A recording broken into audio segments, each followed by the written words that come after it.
দেখি তো বন্ধুরা, 1 মিনিট এটার দিকে চোখের পাতা না ফেলে তাকিয়ে থাকো।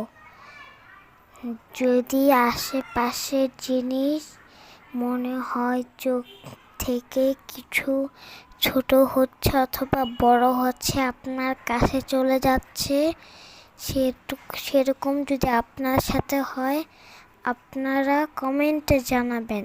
আমার সাথে কিন্তু হয়েছে।